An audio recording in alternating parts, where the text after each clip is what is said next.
Good morning students. Today we are going to solve exercise of chapter first, that is matter in our surrounding. Students, this will be part 2.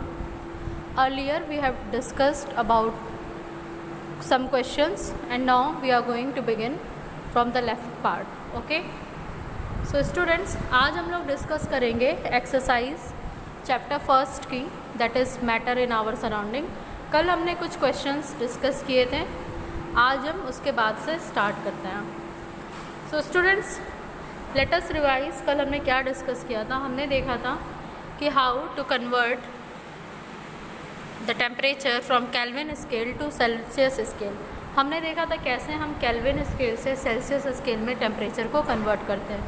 So students, वहाँ पे हमने देखा हमें क्या करना है, 273 subtract कर देना है जो भी गिवन टेम्परेचर है केल्विन में. उसके बाद स्टूडेंट्स हमने देखा था convert the following temperature to Kelvin scale, मतलब सेल्सियस स्केल में टेम्परेचर दी हुई थी, हमें इसको केल्विन स्केल में कन्वर्ट करना था. सो स्टूडेंट्स, इसके लिए हमने देखा कि हमें यहाँ पे ऐड करना है 273. Okay. Now students, the third question was the first part of third question. It is reasoning type of question. ये रीजनिंग टाइप का क्वेश्चन है, आपको रीज़न देना है कि ऐसा क्यों होता है. The question is saying this is happening and you have to give the reason why it is happening. मतलब क्वेश्चन पूछेगा कि ऐसा होता है, आपको बताना है ऐसा क्यों होता है. So the first question was naphthalene balls disappear with time without leaving any solid. तो इसमें पूछा था कि नेफ्थलीन बॉल्स जो होती हैं वो डिसअपियर हो जाती हैं कुछ टाइम के बाद और कोई भी उसमें कोई पार्टिकल रह नहीं जाता, मतलब कुछ भी सॉलिड मास रह नहीं जाता है. ऐसा क्यों? सो स्टूडेंट्स, इसके लिए हमने देखा था कि it is because of sublimation process. Naphthalene is one of the sublimate. इसमें क्या होता है कि वो सीधे सॉलिड सब्सटेंस से गैसियस में कन्वर्ट हो जाता है. ओके. और उसमें जो है आपको कोई भी लिक्विड स्टेट का. सो स्टूडेंट्स, हमने यहाँ पे देखा कि नेफ्थलीन जो कि एक सॉलिड मास था वो डायरेक्ट इसमें कन्वर्ट हो जा रहा है गैसियस में. ठीक है. सो गैसेस आप देख सकते हैं उसका मास आपको दिखाई नहीं देगा. After that student, the question is we can get the smell of perfume sitting several metres away. हम लोग परफ्यूम की स्मेल पा जाते हैं जब हम बहुत दूरी पे भी रहते हैं. ऐसा क्यों होता है? So students, this is basically because of the diffusion. ये डिफ्यूज़न की वजह से होता है. जो उसके पार्टिकल्स होते हैं वो इन्वायरमेंट में मिक्स हो जाते हैं, मतलब जो भी है, अगर हमारा कंसिडरिंग रूम है वहाँ पे वो पार्टिकल्स मिक्सअप हो जाएंगे और डिफ्यूज़न की वजह से वो पार्टिकल्स इंटरमिक्स हो जाएंगे, जिसकी वजह से हम देख सकते हैं कि उसमें हमें क्या होगा, परफ्यूम हमारे तक आ जाएगी. स्टूडेंट्स, आप इसको यहाँ देख सकते हैं. Here you can C, sorry, here it is. This is due to diffusion. Perfume particles on vaporizing intermix at a very fast rate. क्या होता है, उनकी मिक्सिंग जो होती है वो बहुत फास्ट रेट से होती है. And the intermixing of particles of two different types of matter on their own is called diffusion. और हमने इससे पहले पढ़ा था डिफ्यूज़न क्या है, जहाँ पे इंटरमिक्सिंग हो जाती है पार्टिकल्स की. और इसके बाद से हम देख सकते हैं कि इसी वजह से therefore the smell of perfume reaches sitting metres away. इसकी वजह से जो परफ्यूम की स्मेल है वो हम लोग तक आ जाती है, क्योंकि हम बहुत मीटर्स अवे भी बैठे रहते हैं. Okay. Now students, the next question is question number 4. Here the question is saying arrange the following substance in increasing order of force of attraction between the particles. हमें कुछ सब्सटेंस दिए गए हैं, उन पार्टिकल्स को हमें, उन सब्सटेंस को हमें अरेंज करना है कि उनके बीच में फोर्स ऑफ अट्रैक्शन कितना है उन पार्टिकल्स के बीच में. सो वाटर, शुगर और ऑक्सीजन, हमें इन तीनों में बताना है, इनके ऑर्डर्स को अरेंज करना है. ठीक है, इंक्रीजिंग ऑर्डर में.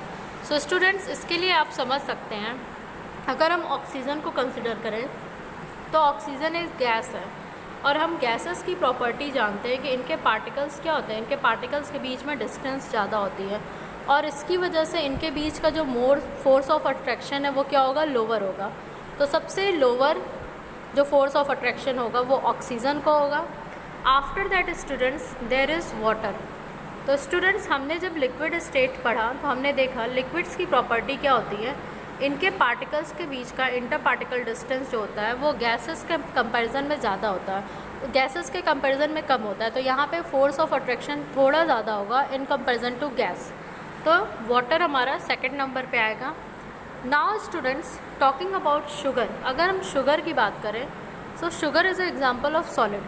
हमने सॉलिड की प्रॉपर्टी में देखा कि सॉलिड के पार्टिकल्स क्या होते हैं, इनके बीच का जो इंटर पार्टिकल डिस्टेंस होता है वो बहुत कम होता है। तो यहाँ पे क्या है, जो फोर्स ऑफ अट्रैक्शन है वो बहुत ज़्यादा है, इस वजह से हम सॉलिड को सबसे लास्ट में रखेंगे। As the order is asking about increasing order, तो हम इसे इस ऑर्डर में देंगे, this is the increasing order of force of attraction between the given particles. Now students come to the next question. Next question है what is the physical state of water at, students यहाँ पे पूछा है कि physical state क्या है water का और different temperatures दिया हुआ है। It has been asked for 25 degree Celsius, for 0 degree Celsius and for 100 degree Celsius. So let us see. Students अगर हम बात करें वाटर की 25 डिग्री सेल्सियस पे ये किस स्टेट में रहेगा।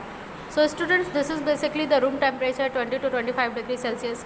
यहाँ पे वाटर क्या होता है, लिक्विड स्टेट में पाया जाता है। You can see here at 25 degree Celsius water is at liquid state. Now students अगर हम 100 डिग्री सेल्सियस की बात करें so this is the boiling temperature of water. ये वाटर का क्या है, बॉइलिंग टेम्परेचर है। यहाँ पे क्या होता है, ये वेपर्स में कन्वर्ट हो जाता है, दैट मीन्स ये गैसियस स्टेट में कन्वर्ट हो जाएगा। And students at 0 degree Celsius, 0 degree Celsius पे क्या होगा, ये सॉलिडिफाई हो जाता है, that is a freezing point of water. ये इसका क्या है, फ्रीजिंग पॉइंट है। तो यहाँ पे ये सॉलिड स्टेट में आ जाएगा, that is ice. Now students let's see the next question.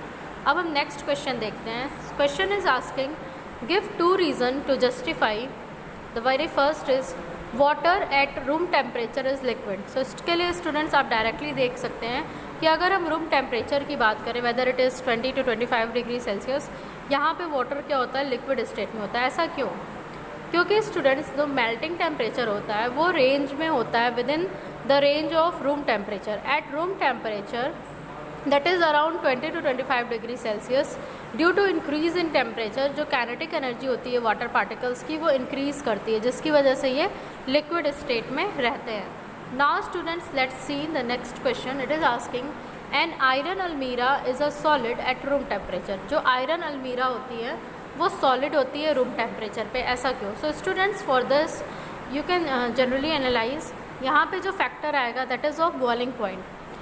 तो अगर हम आयरन की बात करें, आयरन का बॉइलिंग पॉइंट जो होता है that is 1536 degree Celsius to 2797 degree Celsius. इस boiling temperature is too high. इस वजह से जब हम रूम टेम्परेचर की बात करें, जो आयरन अलमीरा है वो सॉलिड स्टेट में रहती है। Okay, now students let's see the 7th question. Question is why is ice at 273 Kelvin more effective in cooling than water at the same temperature. कि अगर आइस है 273 केल्विन पे वो ज़्यादा इफेक्टिव है कूलिंग के लिए, वहीं पे अगर हम वाटर लेते हैं उसी टेम्परेचर पे तो वो उतना इफेक्टिव नहीं है। ऐसा क्यों। So students for this 2 reason will came. The very first you can see about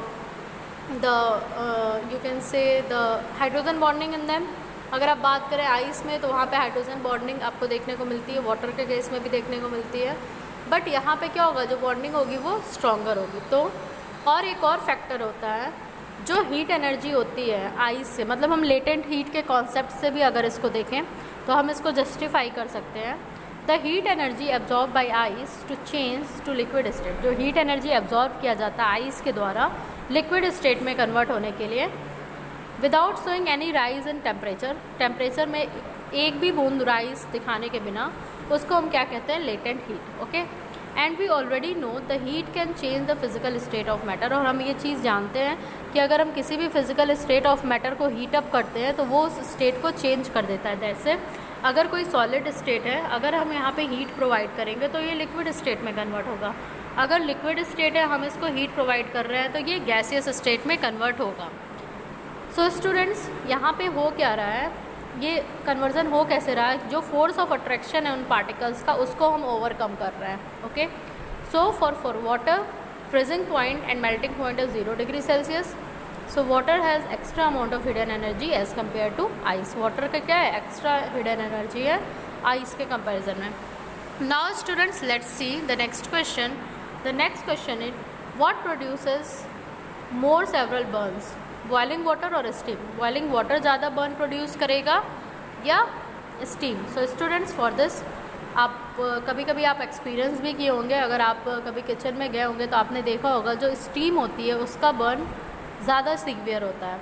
so steam produces more severe burns as compare to boiling water. ऐसा होता क्यों है, क्योंकि स्टीम के केस में क्या होता है, जो हीट एनर्जी है वो ज़्यादा होती है, हाई हीट एनर्जी पाई जाती है.